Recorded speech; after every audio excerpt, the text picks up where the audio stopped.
Families already united by the trauma of Queensland's youth crime crisis gathered to hear the new laws in Parliament. They've lost children, parents, loved ones, the human faces of what has become a political battleground. And overwhelmingly, the victims have dismissed these changes as inadequate and ineffective.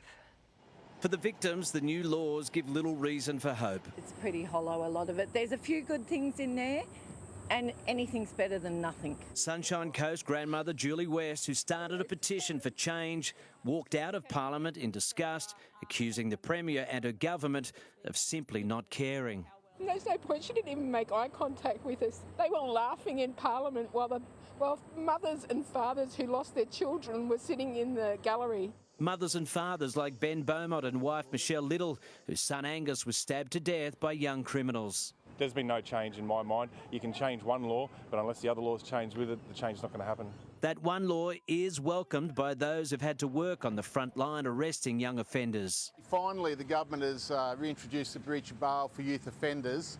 But former detective Terry Goldsworthy agrees with victims that new laws don't go far enough. Nothing in today's announcements, I think, is going to fix that at all. I mean, increasing maximum sentences for stealing vehicles is going to have no effect. Driven by grief, pain and anger, and a desire to stop another person in Queensland from suffering the same fate, the victims' views are even stronger.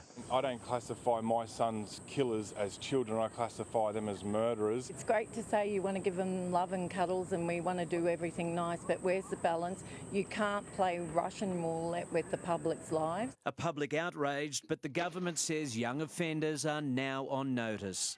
Steve Hart, 7 News. And you can have your say on Queensland's new youth crime laws. We're asking, will Queensland's new youth crime laws do enough? To vote, head to our Facebook page. We'll have the results a little later in the bulletin.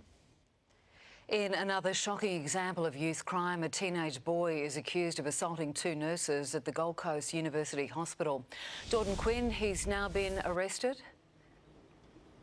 Sharon, the 16-year-old is facing 2 counts of common assault. Police say he grabbed a 38-year-old nurse's shoulders and arms while in the hospital lift on Friday night. She pushed him off and he fled, but the next night he allegedly returned following a 50-year-old nurse who was walking back to her car after a shift. He's accused of grabbing her from behind, but she managed to free herself and run away. A hospital spokesperson says staff have now been advised not to walk alone at the end of their shifts.